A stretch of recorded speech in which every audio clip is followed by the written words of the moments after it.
Baghdad की पुरानी गलियों में एक गरीब मजदूर रहा करता था। उसका नाम यूनुस था।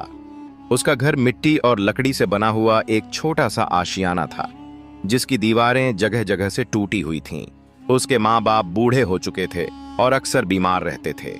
यूनुस हर सुबह अजान के बाद उठता, वुजू करता, 2 रकात नमाज पढ़ता और फिर हाथों में बोरी और कंधों पर औजार लेकर काम पर निकल जाता। उसके पैरों में घिसी हुई चप्पलें थीं, कपड़ों पर पसीने और मिट्टी के दाग और चेहरे पर मेहनत की थकान के निशान, लेकिन आंखों में हमेशा सुकून और अल्लाह पर भरोसे की चमक होती। यूनुस दिन भर ईंट गारा ढोता, मिट्टी खोदता, कभी किसी अमीर के घर काम करता तो कभी किसी निर्माण स्थल पर। मजदूरी की मजदूरी होती थी, कभी 1 दिरहम, कभी 2। उस थोड़ी सी कमाई से वह बूढ़े माँ बाप की दवा, घर का खाना और कभी कभार अगर बच जाए तो अपनी टूटी फूटी झोपड़ी की मरम्मत करता। लेकिन अक्सर हालात ऐसे रहते कि मरम्मत की सोचकर भी छोड़ देता। वह अक्सर कहता, हमारी दीवारें चाहे टूटी रहें, लेकिन हमारी नीयत मजबूत है। अल्लाह हमें संभाले हुए है। एक दिन की बात है, गर्मी का मौसम था। सूरज आसमान में आग की तरह तप रहा था। हवा धूल से भरी हुई थी और राह चलते लोग अपने चेहरे ढकते जाते। यूनुस उस दिन भी सुबह से काम कर रहा था। शाम को जब वह घर लौट रहा था तो उसके कंधे पर थकान का बोझ और हाथ में एक टूटी हुई ईंट थी, जिसे उसने सोचा था कि घर की दीवार में लगाकर एक दरार को बंद कर देगा।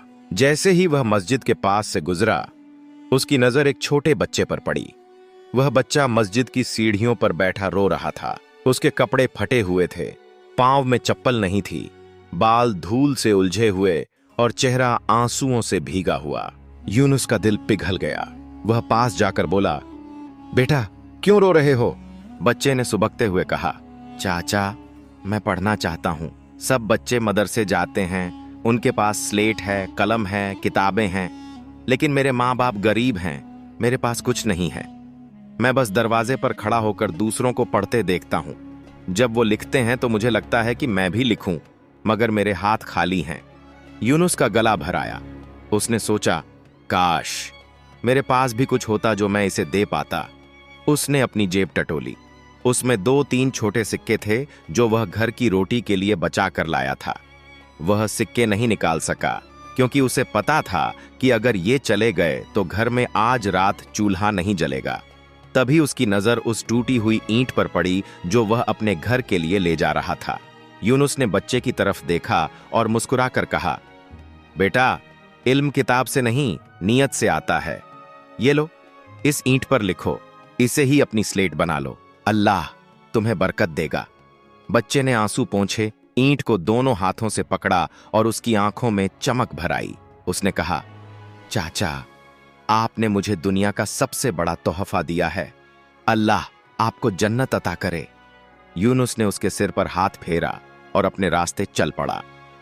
उसके लिए यह छोटा सा अमल था, लेकिन वह नहीं जानता था कि यही उसकी तकदीर को बदल देगा। वक्त गुजरता गया। बच्चा उसी ईंट पर लिख लिख कर पढ़ाई करता रहा। कभी कोयले से अक्षर बनाता, कभी मिट्टी से, कभी उंगली से ही खींचकर अरबी के हरफों की शक्लें बनाता। उसके दोस्त उसे चिढ़ाते, देखो ये स्लेट के बजाय ईंट पर पढ़ता है। लेकिन बच्चा हंसकर कहता, इल्म पत्थर पर भी लिखा जाए तो वो दिल पर उतर जाता है। धीरे धीरे गांव के एक बुजुर्ग आलिम की नजर उस बच्चे पर पड़ी। वह देख रहे थे कि बच्चा दूसरों से अलग है। उसके अंदर इल्म के लिए प्यास है, लगन है और सब्र है। उन्होंने बच्चे को बुलाया और पूछा, तुम किससे पढ़ते हो? बच्चा बोला, कोई नहीं, मैं बस दूसरों को देखकर सीखता हूं। ये ईंट मेरी किताब है। बुजुर्ग आलिम की आंखें भर आईं। उन्होंने कहा, बेटा आज से तुम मेरे शागिर्द हो।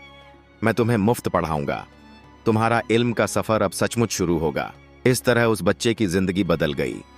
वह सुबह शाम आलिम से पढ़ता, दिन रात किताबों में डूबा रहता। उसने मेहनत और सब्र से इल्म हासिल किया। सालों बीत गए। वह बच्चा बड़ा होकर एक मशहूर आलिम बन गया। उसके नाम का डंका बगदाद में बजने लगा। लोग दूर दूर से मसाइल पूछने आते। उसने मदरसों की नींव डाली, गरीब बच्चों को मुफ्त पढ़ाया। जब कोई उससे पूछता कि आपकी तालीम कहाँ से शुरू हुई थी? तो वह हंसकर कहता, एक गरीब मजदूर की दी हुई टूटी ईंट से। सालों बाद बगदाद में एक बड़ा जलसा हुआ। उसमें हाकिम, अमीर, ताजिर और बड़े बड़े लोग मौजूद थे। आलिम को दावत दी गई थी। उन्होंने अपने बयान में कहा, आज अगर मैं यहां खड़ा हूं तो ये मेरी मेहनत या काबिलियत नहीं, बल्कि अल्लाह का करम और एक नेक इंसान का छोटा सा अमल है। जब मैं बच्चा था और मेरे पास कुछ भी नहीं था तो एक गरीब मजदूर ने मुझे एक टूटी ईंट दी थी। उसी ईंट पर मैंने इल्म की शुरुआत की थी। आज मेरी जिंदगी की नींव उसी ईंट पर रखी गई है। भीड़ में बैठे यूनुस यह सब सुन रहे थे। उनका दिल कांप रहा था, आंखों से आंसू बह रहे थे।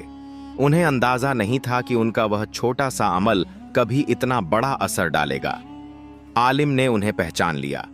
उन्होंने भीड़ से कहा, वह नेक मजदूर आज यहीं मौजूद हैं। आइए, मैं आपको उनसे मिलवाता हूं। यूनुस को मंच पर बुलाया गया। भीड़ खड़ी हो गई। अमीर, ताजिर सब उसे सलाम करने लगे। यूनुस कांपते हुए बोले, मैंने तो बस एक टूटी ईंट दी थी, असल करामत अल्लाह की है। आलिम ने गले लगाकर कहा, नहीं चाचा, उस ईंट ने मेरी तकदीर बदली। आपने मुझे इल्म की राह दिखाई। आप मेरे लिए वालिद जैसे हैं। भीड़ तालियों और नारे से गूंज उठी। उस दिन यूनुस को एहसास हुआ कि नेक काम कभी छोटा नहीं होता। अल्लाह की नजर में वह पहाड़ों से भी बड़ा हो सकता है। आने वाले सालों में वही आलिम पूरे इलाके के लिए रहमत बन गए। उन्होंने हजारों बच्चों को पढ़ाया, मस्जिदें और मदरसे बनाए, किताबें लिखीं और इल्म फैलाया।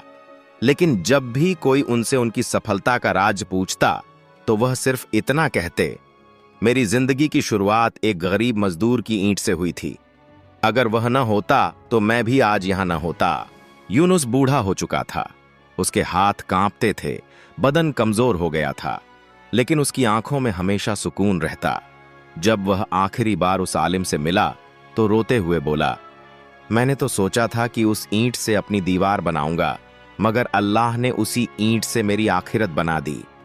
और यही सच्चाई है भाई। इंसान कभी नहीं जानता कि उसका कौन सा छोटा सा अमल अल्लाह के यहां कितना बड़ा दर्जा पालेगा। कभी आधा खजूर, कभी एक प्याला पानी, कभी एक मुस्कान और कभी एक टूटी हुई ईंट। ये मामूली चीजें अल्लाह की नजर में सोने चांदी से भी ज्यादा कीमत रखती हैं।